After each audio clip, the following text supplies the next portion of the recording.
Hi students, so in this video हम लोग बात करने वाले हैं about physical and chemical changes, right. ये दो तरीके के चेंजेस हमारे अराउंड होते हैं, तो इनके बारे में हम आज बेसिक्स जानेंगे कि इन दोनों चेंजेस में क्या फर्क है, कौन से इनके एग्जाम्पल्स हैं। Alright, so let's start. Basically in a literal sense, change means to become different or make somebody or something different, right? Change का मतलब यही है। अब change different चीजों में हो सकता है। Matter is made up of particles and it exists in different states, that is solid, liquid and gas. जैसे आपकी ice, water and steam, right? Any difference caused in the matter state और particle composition will lead to a change. अगर आप state में change लाओगे या फिर आप कंपाउंड की कॉम्पोजिशन ही बदल देंगे तो चेंजेस आएंगे, राइट? बिल्कुल आएंगे। तो हमारे दो तरीके के चेंजेस हैं, physical change and chemical change. तो इनको अब बारी बारी देखते हैं कि क्या डिफरेंस है। Firstly starting with the physical change. Physical change is an observable phenomena resulting from the change in physical properties only. मतलब कि जब स्टेट, शेप या साइज में डिफरेंस आएगा तो उसे हम फिजिकल चेंज कहेंगे, बिकॉज इस चेंज में केमिकल फॉर्मूले में कोई चेंज नहीं आ रहा है। जैसे हम अगर आइस लिखते हैं तो वो भी H2O है, मेल्ट होने के बाद जो ये वाटर बनता है वो भी H2O है। इसको अगर हम वेपराइज कर दें, इवेपोरेशन करा दें इसका, तो जो स्टीम बनेगी वो भी H2O है, राइट? स्टेट में चेंज आया लेकिन केमिकल कॉम्पोजिशन में नहीं आया, right? So these properties can be color, hardness, rigidity, fluidity, density, melting point, boiling point. इन सब चीजों में ये सारी हैं आपकी फिजिकल प्रॉपर्टीज। इनमें चेंज आने पे हम कहते हैं कि फिजिकल चेंज हुआ है। Okay, so cutting of wood, breaking of glass, इनमें कोई नया सब्सटेंस, कोई केमिकल रिएक्शन नहीं हो रही है। No new substance is being formed, hence these are physical changes. Then The interconversion of states is also a physical change, जो मैंने आपको already बताया। So examples: boiling water, breaking of glass, shredding paper, mixing marbles, crushing a can, right? All these are physical changes जिनमें कोई नया substance form नहीं हो रहा है। Now chemical changes वो changes हैं जिनमें chemical composition में alteration आ जाएगी। मतलब chemical compound, जो आपका जो chemical formula था compound का, वो ही बदल जाएगा। जैसे मान लीजिए you had would, right? Would को आपने बर्न कर दिया एंड यू ऑब्टेन ऐश। अब ऐश और वुड दो अलग सब्सटेंसेस हैं, दोनों का केमिकल फॉर्मूला अलग है। Okay, some chemical reaction has taken place.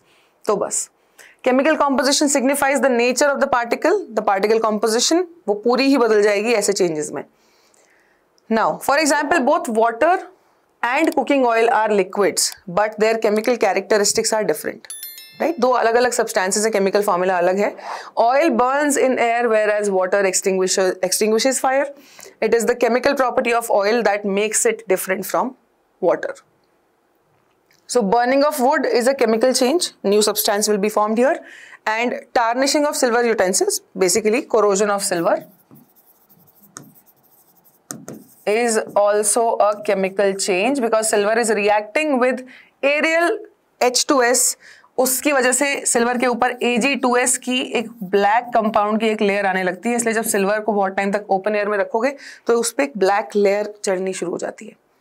Okay, so cooking in egg, cooking of every kind, fireworks, burning of paper, rotting of fruit, digestion, ये सारे तुम्हारे केमिकल चेंजेस में आते हैं।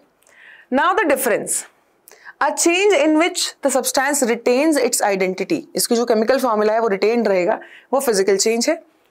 Change in form of state, form or state without altering composition is a physical change. While the substance loses its identity in a chemical change, नया substance form हो जाता है।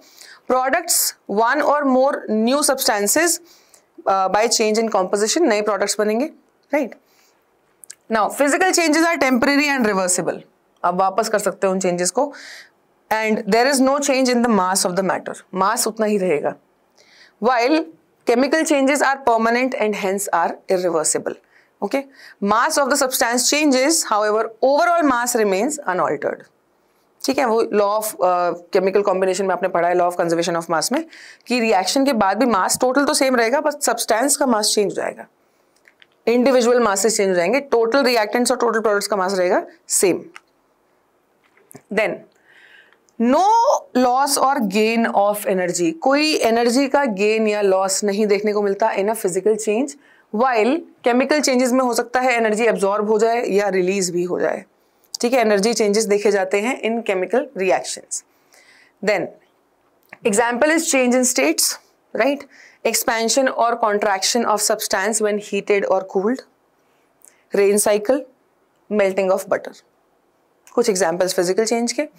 देन केमिकल चेंजेस में fermentation of substances, जैसे हमारे fruits और vegetables का, और हम और भी फर्मेंटेशन करते हैं, respiration, burning, curdling of milk and ripening of food, ये सारी चीजें हमारी केमिकल चेंज में आती है। बिकॉज आप देख पा रहे हो दीज आर इरिवर्सिबल चेंजेस, इनमें नए प्रोडक्ट्स फॉर्म हो रहे हैं विद न्यू केमिकल प्रॉपर्टीज।